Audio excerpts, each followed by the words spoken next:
Welcome to the Underground, the Steel City Underground, the black and gold standard for Pittsburgh Steelers coverage. Now, here's your host, Joe Kuzma and Brian E. Roach. Hello, everyone, and welcome to another edition of the Steel City Underground podcast. My name's Joe Kuzma. Joining me to my right, my colleague and cohort, my partner in crime, apparently from the year 2000. Oh, what, Mr. Brian E. Roach. Brian, do you remember the Conan O'Brien, Andy Richter skit? The year 2000? No. That's what you look like with the flashlights, like right underneath your chin. I just think it's cool because it makes my beard light up. Although this is super, super bright. Yeah, I shut that off. Nobody wants to see that. You were blinding me. There you go. I'm doing it again. Stop. Super bright, and it actually starts to make my face hot. So I'm not going to do it anymore. Oh yeah, I was just sitting over here, and I'm like, we're in that time of the year where it's like, is it hoodie weather? Is it shorts weather? Like, it's driving me crazy. I just had a hoodie on, and I, didn't want to do more laundry, but I had to throw another shirt on. It was just too hot. Let me just tell you, if you get up at 5 o'clock in the morning to ride your bicycle and go 20 miles on the bike, it is most definitely hoodie plus undershirt plus thermal protection weather plus giant glove. It's cold AF. I mean, I know what that means for everyone else. It's as four-letter word. It begins with an F. FARC. So, no, I'm sorry, Brian. I did not want to ride a bicycle at 5 a.m. With no sunlight and whatever else you do, cycling, assless chaps, or whatever you guys wear. No one would wear assless chaps to ride a bicycle. That is the exact opposite of what you want to wear. You're wearing a diaper, really, is what you're wearing when you ride a bicycle. Not so you can poo yourself, but so that you have padding. Not assless chaps. A literal pain in the ass. That's a good segue, though, because that's the way I feel about the AFC North from this weekend. Got to see, did you catch any of the games? At least some of the highlights, some of the things and stuff that transpired? I was mowing my lawn when the Ravens won. You weren't riding your bicycle because it was like, only 5 a.m. on the West Coast when that game kicked off. I did that before they even started playing. And then I came home and I mowed my lawn. For the last time, the last mow of the season. It's sort of sad. But I didn't watch any of the Bengals game because I didn't want to, and I watched like 35 seconds of the Browns game. Oh, come on. I got to see a majority of all of them. I walk in and out sometimes of the room. It's not the Steelers. I'm not as invested, but I had to peek in. And what is it with the Ravens? They always get some way. I think like we're going to have like a documentary 20 years from now about how John Harbaugh had bounties and knockout quarterbacks just so you could play the backups all the freaking time, man. But he doesn't have it. He doesn't have it on his team. In other words, the team that's playing the team he's about to play the week before, he calls them up and says, "Look, guys, I'm not your coach, but if you knock out that quarterback, $200,000 for you, so that I don't have to play. I can get their backup." That's the plan. Yeah, is that the plan? Is that what's going on? It's the plan. Well, I was going to say, because Malik Willis ended up in this game, the London game, the Tottenham Hotspur Stadium, the 9:30 a.m. Eastern kickoff. And it's nice for Malik Willis that he's still on that team. Oh yeah, Will Levi Strauss did not suit up for this one. He might. I don't know. I'm not even sure if he's an emergency quarterback or whatever, but. Man, I'll tell you, officiating, you're lucky you didn't watch some of these games, particularly San Francisco and Cleveland, but I'll get to that one in a second. The Baltimore-Tennessee game was pretty bad, too. Bill Vinovich, not necessarily, I think, Bill directly, but people on his crew. It was bad, man. There was a wildcat play that was directly to Derrick Henry, and it was a first down conversion, and it ended up being like a third and long or whatever, an illegal formation, I believe was what was called on it. And there was just the one player that was the tackle eligible. And you see Vrabel on the sidelines. He was doing this because it was so ticky-tack was covering up a tight end or vice versa or whatever be the case on that. And even the announcers were stumbling. I'm stumbling over it because it looked like a very ticky-tack, terrible call. And, of course, then on third down, a team doesn't score. And there's they punt it away. And Devin Duvernay takes the ball like almost to the house, gets tackled out of bounds by the punter, probably within the red zone or whatever, and that helps aid Baltimore to victory. Of course, the Titans are pretty bad as a football team, but then Ryan Tannehill got hurt too, and Ryan Tannehill struggled, but it wasn't pretty. And I know the reason I'm mentioning all of this is now like the Steelers have a bye, and you got a lot of people that are like, beating their chest, like, oh, look what my team did during the weekend, and it was like, you had a little bit of a struggle there with, I wouldn't say the biggest struggle. I think we expected Baltimore to win. They eventually pulled away before halftime, 18-3. But as we know, they have blown leads constantly. They go in. Have, yeah. Tennessee ends up coming back 18-13 in the beginning of the fourth quarter. Then Baltimore kicks a couple of field goals, and you have a final score 24-16. So, not totally unexpected, but we thought after, getting beat up by the Browns and Steelers in consecutive weeks and then going overseas for this game, that might have had more of an impact on this game than it did. And guess what? Baltimore still doesn't have like a bye or mini bye after this. They draw the 5-1 Detroit Lions for next Sunday. So going to Baltimore. That's going to show you a couple things, whether the Lions are a for real team, which I think they probably are, or can Baltimore actually score with a team that's able to put points up? Baltimore, like their pass rush just still wasn't very good in this game, right? And I'm trying to find, so they got the Tannehill twice. Then Malik Willis came in, and Malik Willis is only he's 4 or 5. He had 5 total pass attempts. I'd have to see what his actual participation was in this game. Pull that up here in a second. But he got sacked 4 times. That dude was holding on to the ball I don't know, he was waiting for passenger pigeons to tell him where to throw it. It was pretty bad. Let me see, 18 snaps. He took 18 snaps and got sacked 4 times. So Baltimore all of a sudden looks like they had a pass rush. Wait, put it up. What's this? Wait a minute. Yep. No, not that one. Not that one. Okay, no, that's the wrong one. Hold on, I'll find it. Here it comes. I did actually want to put that one up again. That was intentional. Okay. That's what Brian. Yeah, here we go. Mass with Brian. Okay, so 18 snaps, 4 sacks. Yes. That is almost 1/4 of the time that he dropped back, he was sacked. That wasn't even all of the dropbacks. I'm trying. I wish I should. Or actually, 1/4 of the times that he snapped the ball. They snapped the ball. How many times did he actually drop back to pass? 5. 5? He was 4 or 5, but some of them count as like a run or whatever. He moves. Well, yeah. We need to know quarterback. the actual number of times he dropped back to throw, that it wasn't a handoff or it wasn't him doing a draw.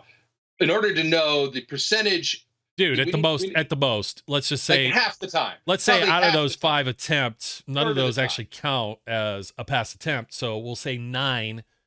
Right. So it's almost half. Then it's almost half. Yeah. Almost half the times he stepped back. Half the time. It was just. Do you remember people wanted us to draft Malik Willis? Yeah, I know. I kind of thought he was going to be a pick. I got talked into that one too. I feel dirty about it. Not by me. You didn't. No, I got talked into the Steelers taking a quarterback. And some people will still jump on this bandwagon and say, "Well, you should still be like that because Kenny Pickett isn't whatever." Blah blah blah. Man, there were some nice statistics that were out there as far as like the game-winning drives, some of the pass yards attempts, and things of that nature. That puts Kenny in a more favorable light. He's still learning. I still think he's a gamer. Will he be like a Hall of Fame guy? Like, I've never professed that. I don't believe in any quarterback getting drafted these days because of the way the NFL is structured as being surefire. I mean, just look at what Burrow was struggling to start this season, and they just gave him like the biggest contract ever. I mean, that's just, well, let's just go to the team we've been talking about. Yeah, they just mortgaged the world for Lamar, and I'm sorry, I'm not impressed. No, and he had some dangerous passes in the game. He loves to just fling it. He takes some risks that aren't necessary. How about Harbaugh? They actually just sent the field goal unit out on like the 4th and 2 this time instead of trying to milk it. So that was pretty good. Might as well talk. We were just talking about Cincinnati. Let me see their game. They played at home. They had the Seattle Seahawks. Caught some of this, struggled to run the football. Joe Mixon, just 12 carries for 38 yards. Burrow, a lot better. I'd say maybe a little, I wouldn't say entirely sharp. He once again, This is like the Cooper Kupp syndrome, except in Cincinnati, and we're about to find that out next Sunday when we do the pregame for the LA Rams and the Steelers in LA. Jamar Chase, 13 targets, caught 6 of those for 80 yards. He's still the threat that he is. No touchdowns, but goodness, how many times are you going to feed the same guy? 35 attempts by Burrow, 68.1 or 68.6% completed, but only 185 yards. So a lot of like small passes here and there, and very heavily. Tyler Boyd caught 7 of these, 7 targets, 7 passes, 38 yards. That's a 5.4 average. Wow. I know. And one of them was a TD, but it was like maybe 5-6 yard touchdown pass if I'll look it up. But yeah, and once again, like just like Cleveland, they drew a West Coast team playing at 1:00 on a Sunday at home. And I know the Steelers did too to open the week, but at least there's film and stuff that you could look at now. Like the 49ers were still that week 1, you don't know what to expect. And then of course, Steelers, shat the bed entirely. There's no other way of saying it. But I thought Seattle might have put up just a little more of a fight here. It's difficult for me to ascertain if the Bengals are back and for real. Like everybody, a lot of people have their preseason picks. The same thing as when you have draft Twitter that wants to just come up with like fake PFF numbers just to justify their old draft takes from 3-4 years ago and say like, well, TJ Watt doesn't have like the best pass rush grade of everybody. That's really like, Myles Garrett, which I'll get to in a second. And they just prop this stuff up. But we thought that the Bengals were a talented team. We did have them struggling a little bit to start, I think. And we look back on our predictions. Everything's kind of where we all even Steven within this division. You got the Bengals now at 3-3. You've got the Baltimore Ravens are 4-2, and because the Steelers were off on the bye, they become number 1 in the division. The Steelers slide to number 2 because they're 2-0 in the division. So Baltimore's 2-1 overall wins, and then division wins is how that ends up playing out in the pecking order. But as I peruse the rest of the National Football League, there isn't another division in football where all 3 of the teams are 500 or better right now. So the AFC North is either playing very mediocre football or very solid football, the way you look at it. I tend to think it's the mediocre one. Yeah, but, the mediocre. Yeah, I do too. I think the schedule favors everybody in this division, including playing against themselves. Not going to lie. Oh, yeah. They don't have to play like, the Steelers don't have to play the Dolphins or the Bills, thankfully. So that definitely helps. Not mad about that this year. Not mad about that at all. Bring on the 1-5 New England Patriots. Please. I couldn't wait for them to become a poverty franchise again. I'm happy with that. So the Cleveland Browns, as I mentioned, they also won in what would be, I'm going to sound like a hater, and I am. 19-17 on the San Francisco unbeaten San Francisco. What was the turnover thing in that game? Did the Browns turn the ball over a lot or no? Hold on one second, because no, I think the Browns did actually turn the ball over more times. Let me see. Why can I never find it when I'm looking here? Blocks, interceptions. So, okay. Interceptions, touchdowns. So let me just go to the offense. I was looking at the team deal, but possession. A missed field goal, punt, field goal, punt, end of half, interception, 3 punts, touchdown, punt, and then the missed field goal at the end for the 49ers. On the Cleveland Browns side, interception, missed field goal, punt, touchdown, punt, field goal, punt, interception, field goal, end of game. Very, very odd the way this played out. 49ers lost Deebo Samuel at one point. I know the Browns were dealing with injuries. I know they had PJ Walker in there. The fact of the matter is that Christian McCaffrey is a huge loss. The 49ers looked at a loss. I saw Brock Purdy. Oh, did McCaffrey go out? Oh, yeah. By somewhere in the third quarter, he was out. He played a little over half of the game. I saw Brock Purdy take a snap. It was raining in Cleveland, too, at least through the first half. Brock Purdy took a snap, went to throw the ball empty-handed, which never helps. Not usually the way it works. That's a bold strategy, Cotton. Let's see how it works out. Let's see how that works out. Yeah. And Brian, the thing with this game is most will say that being a hater or whatever, there was the officiating was horrible, both sides of this game. I was just shaking my head. I'm like, I feel bad for both of these franchises. At first, it felt like I feel dirty saying this. It felt like they wanted to give this game. They were giving them the Kansas City Chiefs special over the San Francisco 49ers. That is, Kansas City could do no wrong. You know, TJ got fined for taking his helmet off. Of course, guys on the Chiefs can do that, and that doesn't happen. So it was just so bad. It was John Hussey and his crew. It was the most penalties and the most penalized yards in any game this season. 12 penalties on the 49ers for 105 yards, 13 penalties on the Cleveland Browns for 119.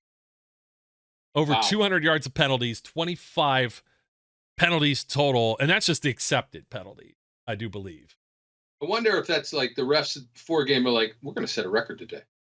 I don't know. We're just going to do it. Screw it. We're gonna throw a flag on every damn thing. Well, they did, and there was one. I'm trying to remember who came in. Tashawn Gibson came in with a shoulder hit on. I'm trying to think who it was now.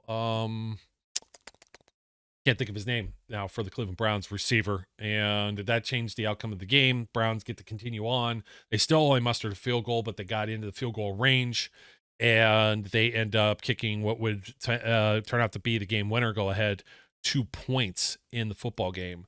So the 49ers do get the ball back. Let me see. I'm going to pull this up real quick just to get the actual play-by-play, because it was 14 plays, 43 yards. That sounds like Steelers offense. 14 plays, 43 yards.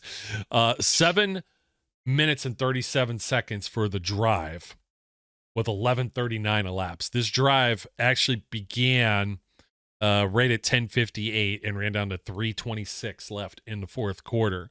The pass, let's see, for the I was looking for the penalty here.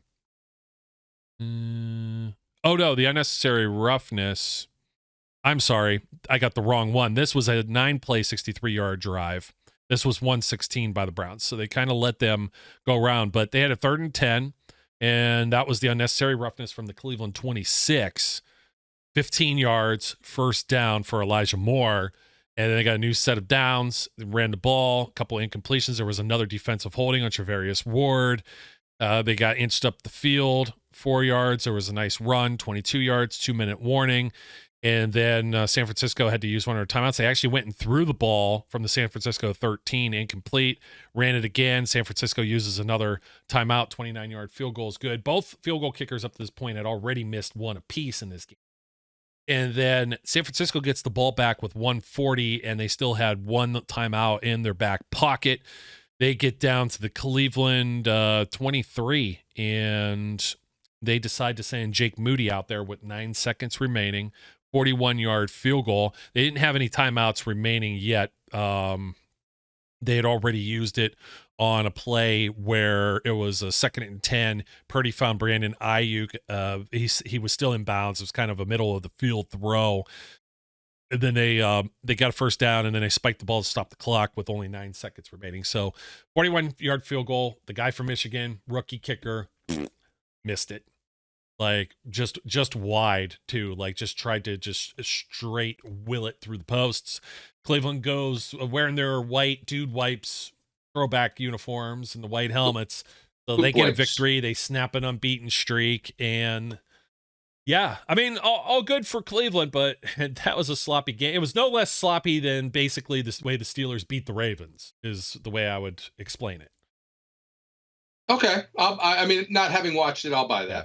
You see any of the highlights, you would absolutely hate the unnecessary roughness, because that was the 3rd and 10, and they were going to be punting, and San Fran would basically have gotten the ball back up 17-16, forced Cleveland to use their 3 timeouts, probably run out. Changes the complete nature of the game if that's if that's the case. And look, let's be honest. Most unnecessary roughness penalties that get called are baloney.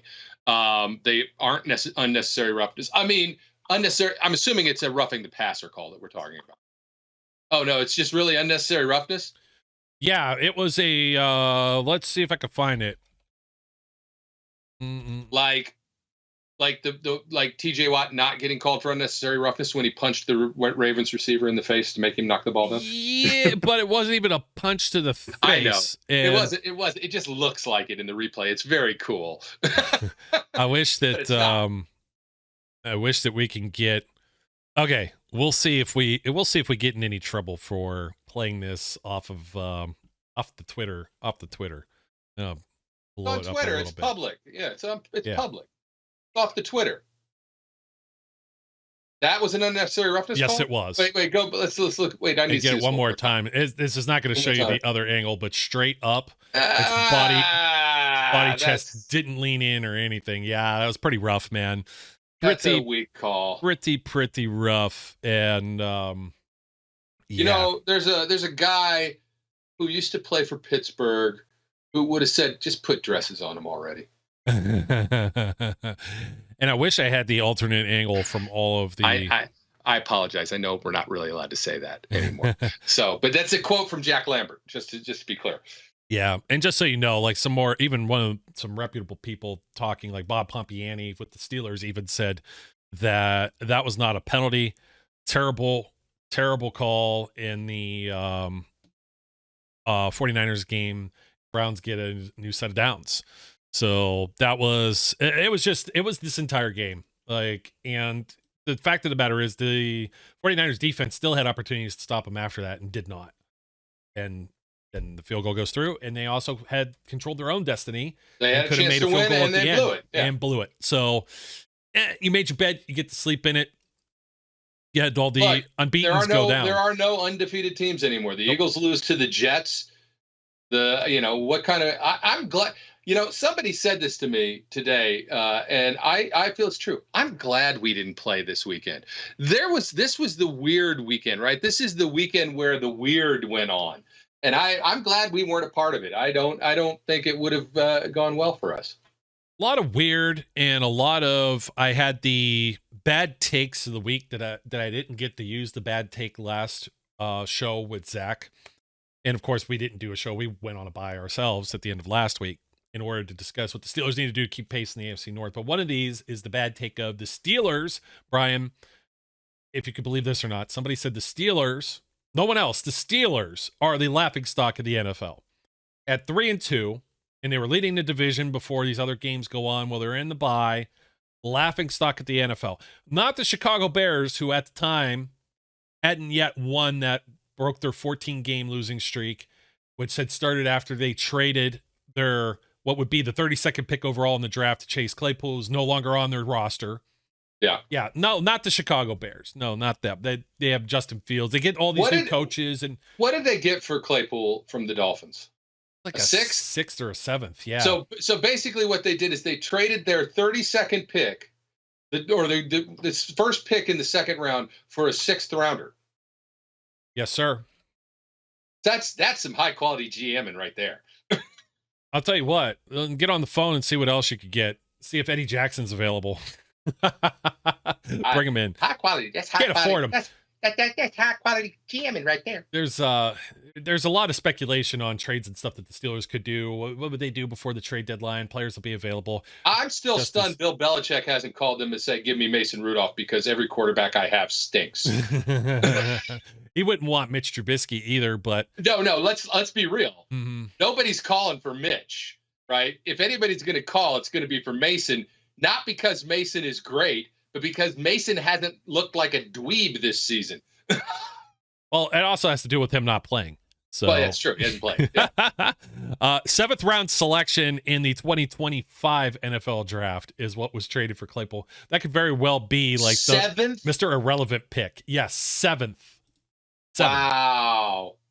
I mean, wow. That is highway robbery. That's even better. I know. But Steelers, the laughingstock, and I got laughed at for mentioning that there probably weren't even top 5 among those.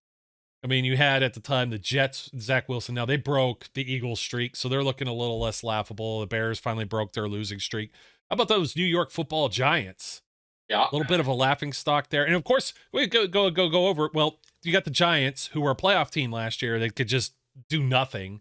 And Daniel Jones, Saquon gets hurt. I mean, you're franchise tagging guys. You're giving new contracts to guys that aren't even on the field. Isn't that more? Can you imagine if that were the Steelers that did that? You would never hear the end of it. If they gave a contract to Najee and he wasn't playing, and Kenny Pickett was playing the way he is, they'd go nuts. Or the same thing, like everybody should have been laughing at the Bengals for. Everybody kind of felt that Burrow had a track record and he would come along, but let's in not there. forget the Carolina Panthers. Oh, I've got one that could beat that one. But I'm not saying it can't. But Yeah. look, I know I'm a homer. I know I'm an Ohio State homer. But I have said all along, the best quarterback in that last draft, his name was C.J. Stroud. And boy, does that look accurate after this early part of the season. I have no idea what Bryce Young looks like playing. I haven't watched a Panthers game, nor do I have any intention of watching a Panthers game unless I am forced to for whatever reason. If somebody comes into my house and sticks a gun to my head and says, watch the Panthers game, okay, fine, I'll do it. But otherwise, I'm not going to watch a Panthers game. I don't care. Caught a little bit of it on Red Zone. That team was up 14-0 to end the first quarter. And that was also running the football. Chuba Hubbard had a TD. Adam Thielen caught an 8-yard pass from Bryce Young. The fact of the matter is Bryce Young is just under duress, right? And the team, they just struggle. And then it was just the onslaught. The Dolphins scored like 35 unanswered points.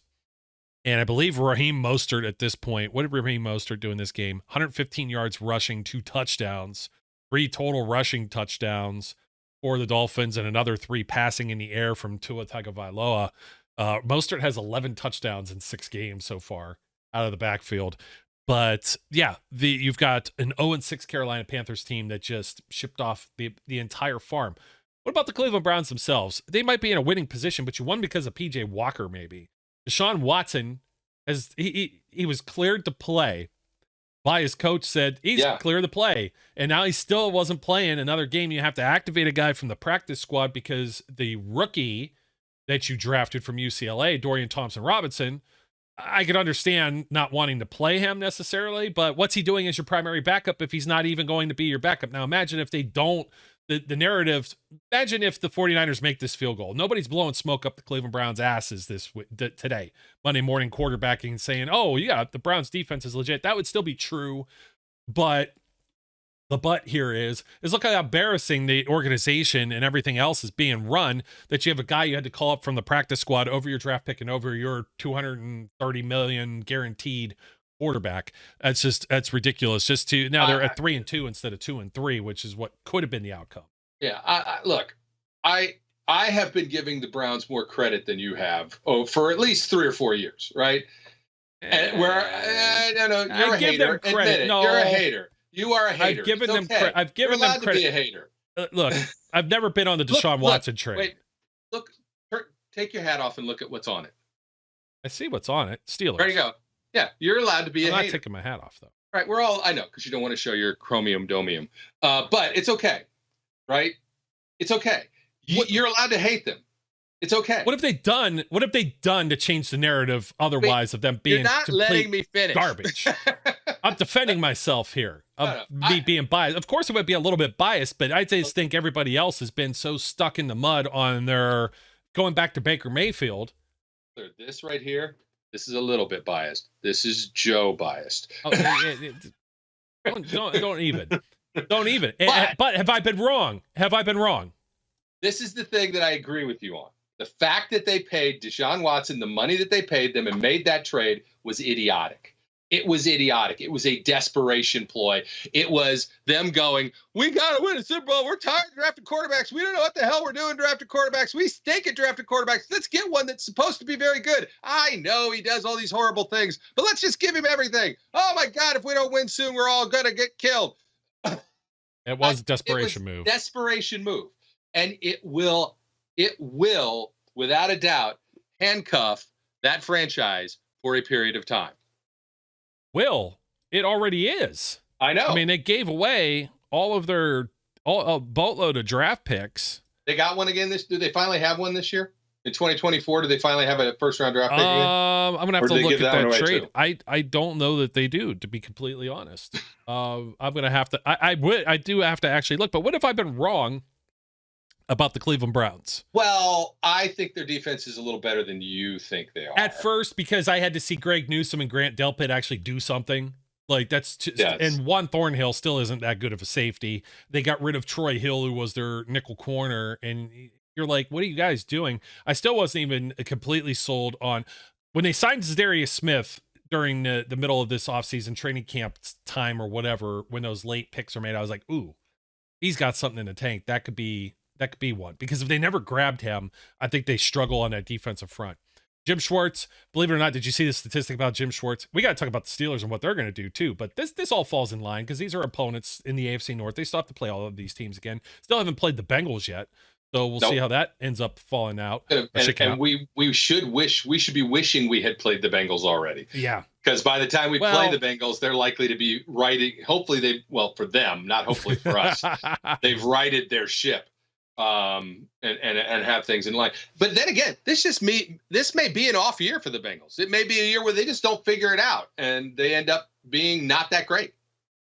Yeah, but I mean, everything else made with the Browns, everybody after the 11-5 season where they beat the Steelers for a playoff game in a COVID season, and they end up kicking Mayfield to the curb, 8-9 year, and then 7-10. It's like, they still got to show me something. And let me tell you, even in this game, how elite do you think in this game that they played yesterday against the 49ers, how many sacks do you think, how many times did Myles Garrett get home to Brock Purdy, the quarterback for the San Francisco 49ers? All right. Because you're asking me it like that, I'm going to go with 0. He had a quarterback hit. All right. So he had a hit, no sacks. 0 sacks. So does that count as one pressure, or did he have pressures? That was the pressure. I don't know. I don't have these fancy dance statistics where PFF would try and convince us that 50% of the game the guy was breathing fire on him. He was largely contained. The sacks came from JOK and Sione Takitaki, both middle linebackers. So. I mean, I can hear our resident Brown fan going, well, that's just because Myles was occupying everything on the other side and letting them free for them. That's why he always gets double teamed. He always gets double teamed. TJ Watt never gets double teamed. He only gets triple teamed. This is the thing. I fully agree. Myles Garrett is a top tier defensive tackle. But he's not the best. I'm just sorry. He's not. Nope. Defensive end, edge rusher. That's why he gets the comparison with TJ, but it's still not the same job for all intents and purposes. So I hate that. It's like comparing Ed Reed and Troy Polamalu. It's not a fair comparison either. Since this is a bye week and it doesn't really matter what the hell we're talking about. I watched this. You should watch this on YouTube if you get a chance. There's some show called Watched for the First Time or something like that. There's these reaction shows, right, where people from other countries sit down and watch stuff that they don't actually understand or know anything about. So this was 2 guys from England who are watching Troy Polamalu, and they kept calling him Troy Polamalu, and it was annoying me. But the best part about it is it's the top 50 most dynamic plays of Troy's career, and they're watching them. And you watch that, and you still just, like, as a Steelers fan, it is worth watching them, knowing they don't know what the hell they're talking about, and yet they're going, how the hell did he do that? What is he doing? What? How? That's not possible. Yeah. It was so cool. It was so cool. Plus, you get to watch Troy play. I got to see Troy in some, he's still in the Just for Men, or what? Not Just for Men, the Head and Shoulders. Head and Shoulders. Yeah, I've seen him in that. Yeah, he's still doing that with Patty Mahomes. Yes. I like Butcher name. But anyways, I don't want to just keep going on a tirade on the Browns. Good for them, 3-2. We thought they would be very successful at the start of their season. That's the way we had it pegged, anyways. We had them ahead of even Baltimore and Cincinnati, I believe. Through like 10 weeks or whatever. I could pull it back up. I'm not going to right now because I don't really care. Don't, because I don't want to know if we were wrong. So don't. But laughing stock, we get with the laughing stock. You're not going to laugh at the Browns. I mean, I'm not going to really laugh at the Browns, but they were in a position or a more laughable situation than people who just want to bitch and complain about Mike Tomlin and Matt Canada, right? Look, our offense has been terrible. Let's not. We've said it every week, right? You know, like the most forgiving of us has said our offense has been terrible every week. But laughing stock, I don't think so. I mean, we are 3-2. You know, how we managed to get there may make us go, oh, maybe just like those British guys watching Polamalu. How'd that happen? I don't understand it. But Brian, I didn't even get to the biggest one. Like, Okay, tell me the Imagine. So you just mentioned the Carolina Panthers. They're 0-6. You know, they've made how many coaching changes? They went to go grab that other first round quarterback, man. He just didn't do good with insert team name, Jets, Browns, because they're just a messed up franchise. It's a bad situation. Go get yourself Sam Darnold. Go get yourself Baker Mayfield. That's going to improve the situation, man. Got to get this hot shot college coach, man. Get one from outside the ranks, Matt Rule, man. That's going to make everything better. Give him $70 million a year for 6 years and have him coach for 2 of them. Like, those are the type of things that are laughing stocks. And then they shipped the whole farm over to get Bryce Young. And it makes you wonder now, okay, you got a cheap quarterback contract, but where's all your first and second and whatever round picks that you need? And maybe Bryce Young becomes a amazing quarterback once he has protection and whatnot. But let's all remember he's 3 feet tall. Wait a minute. He's 5'10". Okay. That's in NFL terms, that's 3 feet tall. All right. The Panthers had the 9th overall pick. They traded their original first-round pick, DJ Moore, other draft picks to the Bears to move up to number 1 overall. I was trying to get the... And to be fair, they made a better trade with the Bears than the Bears made to trade up to get Mitch Trubisky. Or the Browns for Deshaun Watson, which is probably what the Browns could have done. So I was trying to get, let me see, 2023 NFL draft. I'm trying to get the actual compensation on this because it's just not, let's see, from Chicago. Okay, here we go. First and second round selections, 9th and 61, 2024 first round pick, and then the 2025 second round pick. So that was the trade in order to move up to get Bryce Young. Now, you want to know if the Browns still had compensation. I'm going somewhere with this because it's everybody who wants to fire Tomlin, sit Kenny Pickett. They didn't want him to begin with. This was just a homer pick because he was a quarterback in Pittsburgh, and they just felt, oh, well, we don't want to make the Dan Marino mistake again, which you'll never know unless the guy sets foot on the field one way or another. I mean, Just look at Purdy. Now, Purdy looked human, but there was conditions, a tough defense he's playing against, lost some of his complement on offense. So, but still, he looked rather human yesterday. Okay. And I'm before you do this, because you said this, because you brought it up, I'm going to come clean and remind everybody, I didn't want to draft Kenny Pickett. I said we would. I didn't want to. I wanted to do something the Steelers were never going to do and tank and draft C.J. Stroud. That's what I wanted to do, right? But I knew we weren't going to do that, and I didn't want to draft Kenny Pickett. But I'm not one of those people who also thinks we should be sitting him now. This is the point in time where you have to find out. Look, the kid, as you said, is a gamer. There is no debating that. The fact that he's been able to make these fourth quarter comebacks that he's made over the end of last season and the beginning of this season shows you he's a gamer. It would be nice if he could be a gamer the entire game instead of just sucking it up and becoming a gamer in the fourth quarter, right? I'd like to see him be more consistent. The thing is, you're going to ride this contract until it's done. Right? You're not going to, you basically are going to just say, what do we got here? Can he improve? Is he going to get better? And you're going to find out. And that's the way it's going to work. There's no point in giving up now. He's showed some positive traits that let you think maybe there's potential there, right? And so you got to let it play out. Nobody should be giving up on the kid yet. But you also can be honest in saying he ain't looked that sharp a lot of this season. Wait and see what happens as time progresses. If we get through this season and it's been this offense the entire season, Matt Canada won't be back. All right. Mm-hmm. There may be more people that won't be back at that point. But then you give Kenny Pickett the chance to play under a system that doesn't require, isn't run by a guy who doesn't know how to call plays.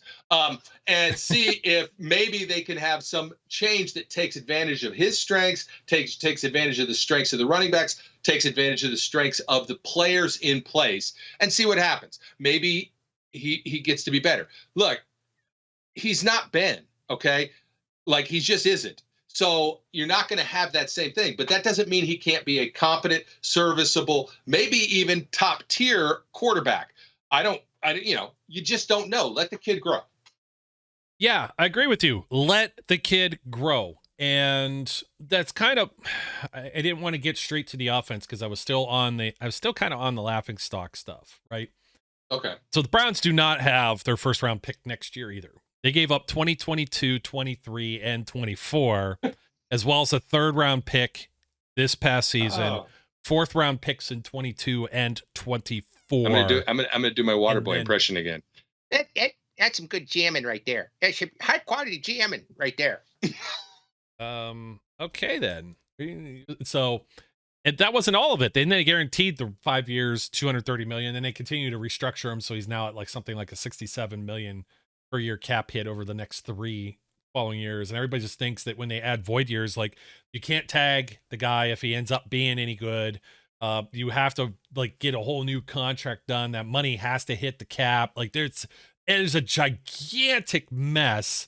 And they're going to be lucky if they could even put 52 players on the payroll if they keep kicking the can down the field. But still, what's the cap this year? 400 or 212 million.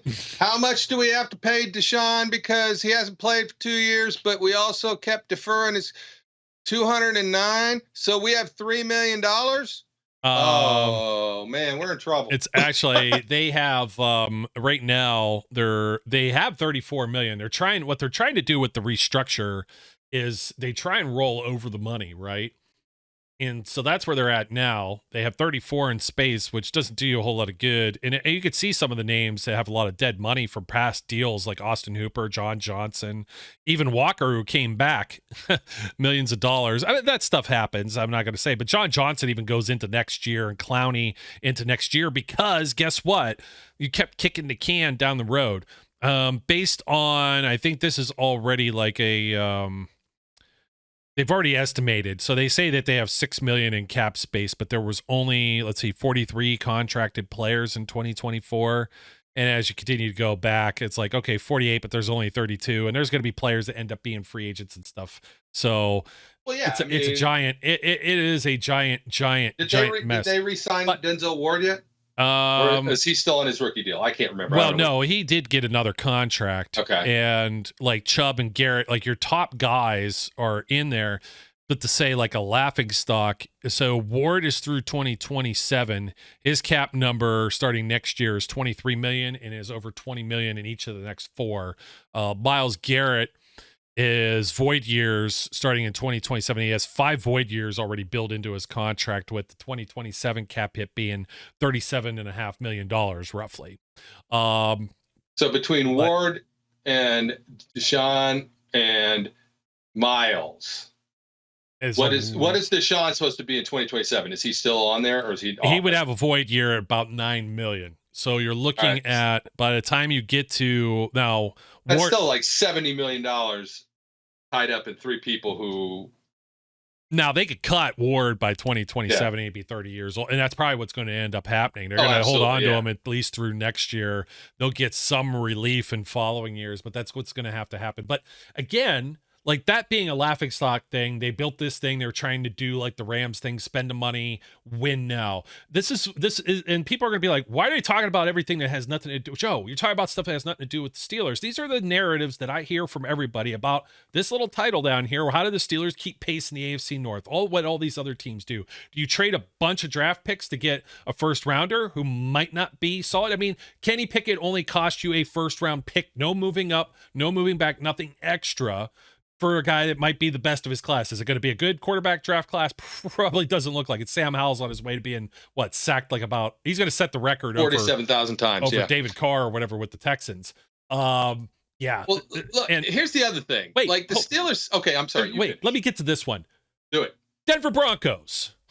Yeah, okay, that's a. We have not. I had to get that out, dude, because here's the other pattern. Go out there, Sean Payton and Russell. Go get Russell Wilson. Go trade for the proven veteran quarterback who hasn't been crap. Then go trade for a coach, and then the coach talks trash against the previous coach, who then ends up beating your fanny with the backup quarterback from the team that went to go do the same thing with Aaron Rodgers, and he got hurt, and they were trying to be built to win and everything like that. But just look at how that's turned out. None of these are proven. You said it. Sunday was unpredictable. That's the way the NFL is. I'm going to vomit this out of my mouth. All right. Tom Brady is an enigma. Tom Brady is the unicorn of all unicorns, right?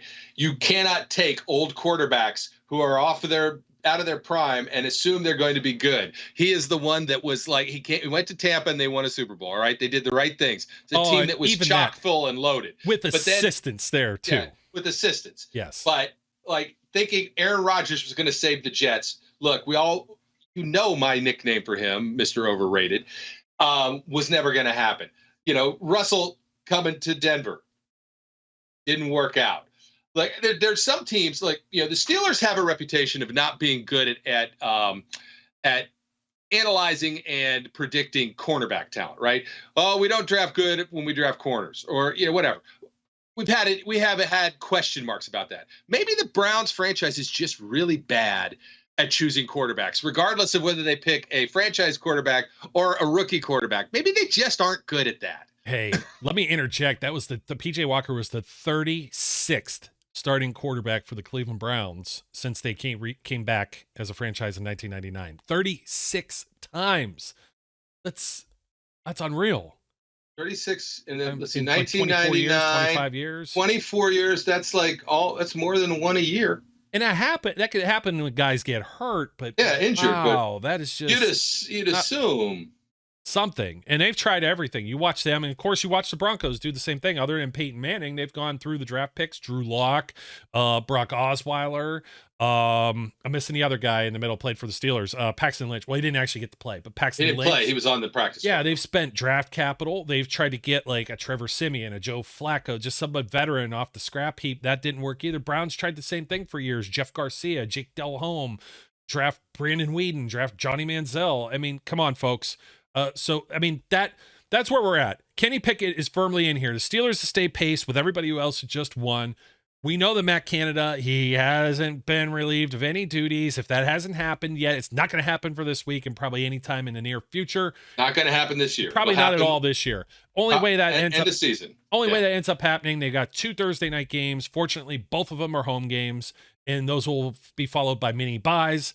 They would have to have a pretty bad, and I still don't think that at the most they'll change his duties and he'll still be on the staff. They will try not to have the egg on their face, but that is far from being a laughing stock of the NFL, like a team like Denver with Russ and Sean Payton, and they give up 70 points to the Miami Dolphins. I mean, they're nowhere close as far as we just said. And I'll take the Browns out of that whole conversation. You could still laugh at some of the things about them, and maybe a massage will fix Watson's hurt shoulder right now. Maybe he just needs a nice little massage. He's not allowed to have any of those anymore. But I could take them out of there, and the Steelers still aren't top 5. So you could send Ingus over to massage him. Ingus will massage good. I get elbow in your shoulder. Yeah. Ingus will make you better. He probably won't have any issues with Ingus. Ingus will make sure he's not using his dingus. So that might fix some other things for the situation there. And you know what? Ingus says put that away. For all those years, Brian, where we had to hear it about Big Ben and his little college, like he just didn't grow up and mature yet. The Browns fans deserve every little bit that we say about Watson, and we're being polite at this point. Okay. But the Steelers keep it pace. So what can the Steelers change? What would look good? What has looked good? Did something kind of click with the Baltimore Ravens? I think this bye week, it actually comes as a pretty decent time, because if they would have played yesterday, like now you're going to get Deontay Johnson back. Yep. You're going Anthony McFarland. Those guys are practicing. It looks like Pat Freiermuth might be back in the mix as well. Yep. Still no Cam Hayward just yet, but there's some other changes. Hopefully the staff saw Broderick Jones and he sticks.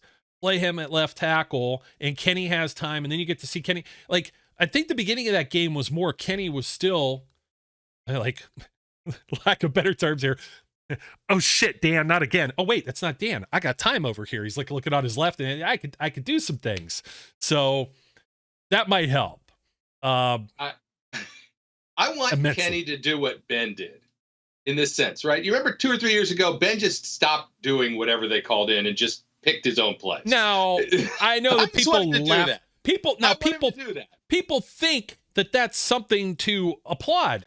Maybe that was part of the problem with the offense post Antonio, or even with him getting in a fight with Antonio Brown, Shelby Harris, Denver, when he threw the pick and everything. Yeah. Maybe Ben just wasn't listening. Maybe that's why Todd Haley was like, F you, Ben, F you, Todd, the exchanges on the sideline and everything like that. It's the same thing with Aaron Rodgers up at Green Bay. You had a clashing of the styles, the clashing of the ideas. Tom Brady, you mentioned the Tampa Bay Buccaneers, and they were 7-5 going into the bye week. They weren't beating the world at that point, and something changed there. And I'm not necessarily sure it had anything to do with Byron Leftwich, but Bruce Arians and Tom Brady, and Bruce was making sure Brady was getting hit, just like Carson Palmer and Ben and everybody else. Andrew Luck. Yeah, that poor guy retired because Bruce Arians was his interim coach. So an offensive coordinator. I mean, facts are facts. He got guys killed, right? And people still put him up on a pedestal, whatever. It's like, hey, without Tom Brady, Bruce Arians won exactly one playoff game in overtime, 80-yard touchdown, pitch catch, Larry Fitzgerald, okay? And that was it. That's all they got. but so I don't know. I don't know how much credit to give him either. When he was with the Steelers, they did some good things. You remember, it always used to be like a halfback draw, and Todd Haley was always the bubble screens. People are always going to bitch and complain about something. With Canada, it's the jet sweeps. I don't see a whole lot of light at the end of the tunnel for Canada. So let's just take that off the table. What can this offense do differently in these upcoming games? Broderick Jones is a big deal to have out there. I agree. I think Broderick Jones helps. Look, just stabilizing the offensive line a little, right? Finding the ways that they can run the ball effectively. I think mixing it up with Najee and Jaylen Warren, because Jalen hits holes faster than Najee does. Let's just be honest. I think Najee is a powerful, strong runner. I think he's still the best running back on their roster. But Jalen has a bit of a different style, and he's got a burst when he hits the hole. Najee is a little more methodical. But I think teaming them up, making sure they both are involved, and figuring out what the identity of their run offense is. The run offense will open up the pass offense. Having Deontay back, having Freiermuth come back, both of those things are going to help. Because you can utilize those pieces in different ways, right?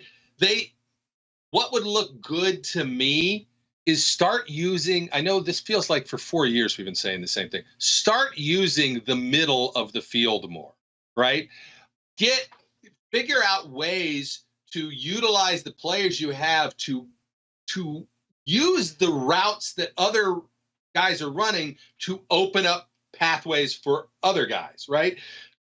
You need to be able to figure out a way to draw up and design plays so that guys are getting open. And Kenny has to be willing to throw to NFL open receivers, not just, okay, nobody's around him for 5 yards. I think he anticipates. I think he's getting that back. The beginning of this season was rough. That could be a byproduct of the defenses, byproduct of a poor left tackle. Byproduct of throwing the ball 3 yards behind the guy. Yeah, he wasn't on at all. I'm saying that, like, the Raiders game looked a little better. The Ravens game definitely looked better. The Texans game was just a cluster from so many different. The Ravens game looked better for one series. Let's be honest. There were times. It was still frustrating, obviously. But yeah, I'd say the second half was better. I think they made the better adjustments. Second half was definitely better. Yeah. The second half was definitely better. It's like the way the defense put them in position to win was better, right? But, you need to convert, right? You need to not kick threes. You need to get those balls. They just need to figure out ways to be more dynamic than what they've been. Yeah, Gus scores some touchdowns. That also goes to Pickens has been targeted there and has not. Ironically, he doesn't have like however many credited drops, but in the end zone, just without bringing home the bacon there. So I think that's big that they get all of these complemented players back, and I think that makes a huge change. I'm not changing Jaylen Warren for Najee Harris wholesale. They are absolutely not. Thunder and Lightning, A and B. They complement one another exactly how you said. More of a power back. I think Najee gets more of the crappier carries, so to speak. And I think Jalen also benefits from. I think it would help if they would throw the ball to Najee a little bit when he's in, because he doesn't seem to ever be a pass threat. And I think that will help back some of this defense out of the box. I think that would be that'd be beneficial. Where the hell is Darnell Washington? That's the other guy I wanted to talk about. Like when you're talking about middle of the field, let's get this guy involved. I don't know whether it's him against anybody that he's up against. I don't know whether it's him or whether it's just the schemes that they're using, right? Agreed. Because what they targeted him one time, and it was a really bad choice of guy to throw to the point where I wasn't actually even sure they were throwing to him. Maybe it was just a ball that was slightly low that was meant to go to somebody behind him, but because he's so damn big, he got his hands up to try and get it. I don't know whether that was accurate, but yeah, you got to get him involved more, or try to. I agree. Offensively too. Hopefully James Daniels is back in this mix too. I think that makes a big help, a big change. Oh yeah, that should help. Absolutely. Because I mean, what you got coming up for the Pittsburgh Steelers over the next 4 games, you're in LA. So you got a West Coast trip off of a bye week, which is not going to be an easy game to begin with. They appear to be down their top 2 running backs potentially. We'll have to monitor that. They've just been better than we thought. Correct. 3-3 still. Yeah. But yes, better. And I mean, come on, it's Aaron Donald. They got Cooper Kupp back. Yeah. Puka Nacua has been a hell of a rookie addition for them. So we'll cover some more of that. Jacksonville just had a pretty big win. They laid 37 points on the Indianapolis Colts, who were playing with Gardner Minshew. Everybody thought was the. And they are an up and down. Yeah, they're an up and down. Now there's another franchise. Not the Colts, the Jaguars. Oh, the yeah, Colts hot too, cold. But the Jaguars just have been hot and cold. I mean, Colts. Left and right, yeah. You got Colts, Jim Irsay. yeah. Jim Irsay, your owner, always running his mouth. Yeah, Jonathan Taylor sit out because of like basically what was a Twitter fight over a contract, and then saying he's not going to get his money, and then he does get his money, and you sit the guy that's been running for like a $150 and 2 touchdowns every game in Zach Moss. You want to talk about dumpster fire there, and then everybody wanted Gardner Minshew, and Gardner Minshew wouldn't have been any more of an answer than Mitchell Trubisky. When you said you didn't want Kenny Pickett, you know I've never sold on first round quarterbacks just being the guy right out the gate. I just didn't want to play with Mitch, so I was okay with that. I understood. Yes. Then they have the Tennessee Titans. Yikes. And the Green Bay Packers, teams that are all trying to figure it out. They get Tennessee to come in on a Thursday night after the Jacksonville game. So they got 2 AFC South opponents back-to-back, 3 home games in a row, mini bye before the Packers. The Titans, likewise, will have played a home game in Atlanta. Then they go on the short week to Pittsburgh. So they have their bye week just this week after facing the Ravens. And I get to watch the Titans game in the Czech Republic on my phone. Okay. Isn't that great? Yeah, no, it's really not. It's like you're going to be squinting at it, trying to figure out who's this running around? What's this nonsense? So, but I think that, defense. What could be different defensively? I almost forgot defense. Isn't that easy though? The answer is just JP3. Yeah, with Patrick Peterson APG. As your big your big slot, your dime backer. I think that half of football against the Ravens, and they got like a mobile guy like Lamar. You got Mark Andrews. You still have Zay Flowers. You got Odell. I mean, that was a very good matchup. The way that fell out, the way all 3 of the inside linebackers ended up playing off of that. Once they got that figured out, Joey Porter's like locking down part of the field. He's going to make rookie mistakes, but goodness, if he's even 80%, that's going to be a lot better than what we were seeing with like 2 corner 2s or 3s. I mean, at least it might elevate Wallace into a corner 2 position that he's playing below that with Pat Pete on the other side right now. So get Porter to play. Get Benton out there. I think Benton, playing the most snaps that he's been playing too. I know some of that's been Cam Hayward injury, but he has to be opening eyes. He has to be showing people that, hey, look, I can do this, man. Like, I was big on him from the very beginning. Even like contemplating, let's get a jersey. It might be a jersey purchase even. Whatever they give these guys in Wisconsin, whatever's in the water, is just it's just different. I was trying to see his actual snap counts. Yeah, I was right. 33. That was the high. So 29 and 33, most that he had been playing to date. So keep that guy in the mix. And he's got 1 sack on the season so far. That was against Jimmy Garoppolo. I can tell you what's going to make a difference. Whoever stabilizes the run defense on that side of the line is the guy that's going to get snaps. If that's going to be Benton, which I think it should be, right? And maybe it's just figuring out how do I stay, gap true? How do I correctly maintain what I need to do? How do I make sure whoever's on the other side is setting the edge? Whatever the reason, that side of the ball has been the liability as far as the run game goes. Just getting gashed on that side. So whoever stabilizes that, that's the guy that's going to get the snap. Yeah, I'm with you. And I just mentioned Jimmy Garoppolo. I totally glossed over the Raiders when you're talking about laughing stocks. And you just had the Raiders and the New England Patriots.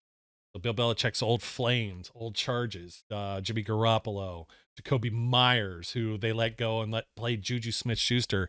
I mean, a 1-5 Patriots team that is not scoring points whatsoever in these games. They're two of their worst losses in Belichick's tenure ever as a coach. And then you've got the Raiders, who had Gruden. I wanted to bring this up specifically because it's going to put a bow basically on the show, because Joey Porter's the answer for the defense, right? In order to keep things going through the bye. But I don't know if you saw the rumors, Brian, but there were people that were talking. This came from Jerry Dulac. He said he has very good. Bring Gruden in as the offensive coordinator or offensive quality, whatever, and offensive play caller. They're him and Mike Tomlin are good pals, and I mean Gruden now. A little bit of different set of circumstances than bringing in and hiring Brian Flores when it comes to lawsuits against the league. It ain't quite the same. Yeah, it's a lot. Look, no. But look at the Raiders. Go get Jimmy G. Get rid of Derek Carr, the guy you've had forever. Go get Josh McDaniel. This is going to change everything. And before that, they got Gruden and they got Mike Mayock, and they draft a guy like Alex Leatherwood, like 15th overall. It doesn't end up with the team. And you see the thing that happened with Henry Ruggs, and that team had a far more of a bet. The Steelers have had bigger messes than what you would consider a laughing stock right now, when you had Bell and Blunt in the car, or AB throwing furniture out of his apartment window and Gatorade jugs on the sideline or whatever. Well, yeah. Like, there's been far worse. Yes. Let's be honest. I don't know. I am just, remind me, who's the quarterback for the New England Patriots? Mac Jones. Doughboy. Man. How many people wanted us to draft Mac Doughboy Jones? Come on. Because he would have been available. What was he, the 4th or 5th quarterback taken in that draft? And it's like, oh, well, this guy might be available where the Steelers are drafting. He could fall into that spot. And he played for Alabama, so he's got to be good, right? No, let me just say this. Availability is not the best quality in the draft. It's only the best quality when you're playing. All right. Still the 5th. Yeah, still is like the 5th best quarterback available. Guess who else was? Mason Rudolph back in like 2018 or whatever. So, yep, there you have it, man. Patriots previously lost to the Saints 34-0, and then that was a home loss. That was their worst home loss in the Belichick era, and the worst loss period in the Belichick era was 38-3 at the Dallas Cowboys. Well, when Belichick quits, maybe we just hire him as the defensive coordinator. His defenses have been pretty good. The defenses are, I mean, I always wonder, people talk about, so in order to keep pace, again, the keep pace thing is like, the idea is Mike Tomlin doesn't have a coaching tree. This comes up in our comments all the time. He hasn't won a playoff game and whatever. John Harbaugh's won one, and Lamar's won an MVP since they won a Super Bowl in 2012, okay? It is hard to win in the NFL. Sean Payton, look at Mike McCarthy, went over from the Packers for Super Bowl winning coach, maybe by whatever circumstances that we don't like. But, you got guys who have won a chip, and they're not converting these teams into, I mean, the Dallas is finally there, but it took a couple of years, maybe. But are they? Dan Quinn's more or less responsible for that with that defense. But even then, are they? To be determined. They've looked awful sometimes. I think the AFC is far stronger than the NFC. Yeah. So I think that's a primary determining factor when you're talking about that. Dallas might look a lot better if they put them in the AFC. They might only be like the 6th seed, 5th or 6th. So with some of the teams like the Chiefs, especially, or the Dolphins at this point, the Bills.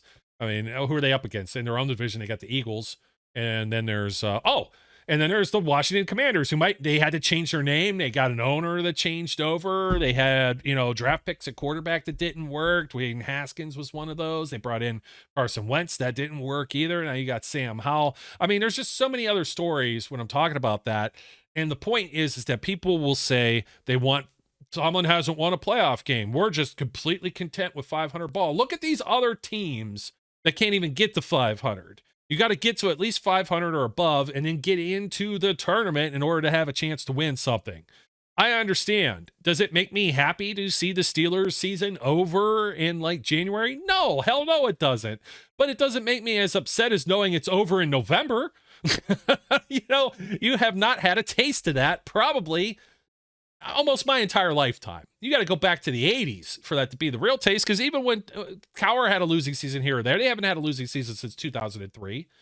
Even then, I don't think they were probably still in it into December, probably, if I were to look that up, just even statistically. I'm betting not. The 2003 team? 2003, I'm betting not. That was 1 year before. That was the year before Ben, and that meant they got a top 10 and of course, pick, or top 12 pick. Yeah, and everybody gets real enamored with that too, that they want Kenny to be Ben. And Ben's numbers weren't exactly the best ever at that point. In fact, no. Cowher had plenty of failures too. How long did it take Cowher to get another to win a Super? 15 years. To win one. He lost in AFC title games and stuff. That doesn't mean that he isn't a Hall of Fame coach. Well, the Dallas that he should have won because you know why. 30. Yeah, that guy. But he didn't have a quarterback. Well, maybe shall not be named. Yeah, and a lot of people don't give Ben Roethlisberger that kind of respect. They don't put it on his name, but Ben was with Jerome Bettis, a Hall of Fame running back. You had some other Hall of Fame or franchise greats as far as that defense. That 08 defense is maybe one of the best ever in NFL history. Kenny they might start trending that way, but Kenny don't have that right now. He doesn't have a Bettis to hand off to, and they have TJ Watt, who could turn out to be one of the greatest of all time as far as NFL defenders, but that's just one guy. And we see what happens when he's not on the field. And that's kind of like, okay, so Bill Cowher, 6-10 in 2003, just for that sake. They were 4-7, November 23rd. Then win, loss, in overtime to the. It was, I can remember. I remember halfway through that season going, we have to draft a quarterback. I don't care who it is. No, Tommy Gunn. To draft a quarterback. Didn't Tommy like the Tommy Gunn was terrible that season. He was terrible. And okay. He was 57% completions, 3,400 plus yards, 18 touchdowns, 17 picks. He was terrible. And we thought that was at least maybe serviceable, though. I think the year before he may have had a little bit better. The year before he had a nice year, right? Yeah. It was like whatever it was, comeback player of the year, all that kind of stuff, Yeah. 62% completed. The rabbit died. 20 TDs and 16 interceptions. I mean, the dude threw like 30-some picks in 2 years. We start seeing Kenny do that, then you could but everything only thing that matters is after but, right? When you look up, let me see. I had Ben up here. I got to find Ben again. Ben's numbers when he first started, his first 3 years in the league. I just hate it though, because we have a lot of rosy memories because he went like 13-0 as a starter. He came in that Ravens game, which they actually lost, but he wasn't a starter. I'm going to let you finish and then I'm going to soliloquize. 52 touchdowns to 43 picks. All right, here's the thing about Ben. And I said this last year when we were talking about Kenny. When you watched Ben early in that rookie season, right? It wasn't that you went, oh my God, he's amazing. But there was a quality. He was doing things that we had never seen anybody do before. Call it backyard ball, call it whatever you want. We'd never seen anything quite like it. And the fact that he could not get brought down, right? He was so hard to bring down. And he could make plays by extending and moving and extending. Go back and look, we all have done it. Go back and look at some of those highlights that last for 14, 15 seconds. You're lucky if you get 3 seconds in the backfield now, right? 14 or 15 seconds of Ben running around, and then he throws a strike somewhere, right? Either for a score or a first down or whatever. There was something about him that just stood out, right? You see it in any Hall of Fame quarterback. There's just something where you go, wow, this kid's got something, right? And that was like, that's what I started to think maybe we were seeing in Kenny last year at the end of the season. Mm-hmm. And we said again, the problem is, and this is a valid comparison between Kenny and Ben right here. All right. The difference between their first two seasons is Ben had a defense that didn't let anybody score, right? Ben could make a mistake and it wasn't going to cost them points, right? Kenny does not have that. If you look at the numbers, they are not the same, right? Ben was Ben. It's different. He was a different animal. But relatively speaking, right, Kenny's not dramatically worse than Ben. He's also not being asked to do the same things Ben was doing, but he does not have that backup. He doesn't have a defense that you just 100% know when they make a boo-boo and he throws a pick because he's being a cowboy or whatever, or he just throws a bad ball or has bad luck, right? The defense is not guaranteed to go, we'll give you the ball back in three downs, you know? And that was different when you had, you know, the defenses that they had early in Ben's career, just a different animal. And so you got to give Kenny time. Again, it's the same thing we said earlier. You got to give him time to grow, right? You know, most quarterbacks do not come out of the you know, pocket, so to speak, or come out of the womb fully developed, and they're going to be just Hall of Fame quarterbacks from the get-go. Aaron Rodgers sat for how many years behind Brett Favre, right? Steve Young sat behind Joe Montana. Right? They had time to grow and become. And even when they first started, they weren't always like, ooh, there they go. Correct. They're definitely a Hall of Famer. You know, that was my point. You gotta give the kid a chance to grow. At the end of the rookie deal, right? At the end of the first 5 years, and I'm assuming the fifth year option gets picked up. Part of the reason you draft a quarterback in the first round, right? If you get through that and you look at the sum total of what he accomplished, because not everybody's Patrick Mahomes, okay? They're not going to. And remember, he sat the first year. Kenny didn't get to sit the first year. And I'm not comparing Kenny to Patrick Mahomes. Don't get me wrong. You know, they're not always just going to light up the sky. You just got to wait and see. And we'll see what this looks like in another couple years as to whether or not, okay, we found a guy or we got to look some more. Yeah, that was my whole point for the show. Keeping pace. You can make everybody wants to make all these shotgun moves. It was week 6, entering week 7. There's a lot of football left. Steelers have played 5 games. They're on the positive side of that, no matter how good or bad that might be. Do you think the Buffalo Bills, who didn't score any points until the fourth quarter yesterday, do you think that they were sitting there like against who'd they play? The Giants? Bills and Giants. Bills and Giants. Yeah. Do you think the Bills came away from a 14-9 win and said, well, let's just gut this team. This team sucks. Like, is their fan base upset that they're 4-2, that they got a 14-9 victory? Hell no. That's in the rear view now. They might be. I don't know. They're Buffalo. They're miserable. They're jumping through tables. So it's one of my favorite NFL commercial things is like the direct TV. Like, take advantage of everything before a cold night in Buffalo is just a cold night in Buffalo. Yeah, that's a good one. That whole commercial, every single person that's on that is like relatable. I like it. Yeah. It's a pretty good one. Well, Brian, that'll do it for us. We're way above and beyond, but we had a lot to talk about here. I should almost said was the Steelers, the laughing stock. But it's a lot of those concepts of veteran quarterback, not having this guy. Like, there's no playbook as to what's a right or a wrong. I mean, the Rams went out and they traded Matt Stafford, and they made a bunch of trades that didn't have any draft picks, and then they go and they win a Super Bowl. And then they were bad last year. Of course, Stafford got hurt. And now they're a mid team again. And they're in the mix. You just never know because there's parity in the NFL. I'm about to see them this weekend, so that's a good comparison. But you see some of what the other teams did, like the Broncos or the Raiders, or they're just perpetually bad teams, the Jets. I mean, maybe the Browns have finally found some formula for success. Maybe not. Maybe that doesn't include. Maybe it means not playing Watson. I don't know, which would be very detrimental to the whole progress. That would be the most Cleveland thing ever. It really would.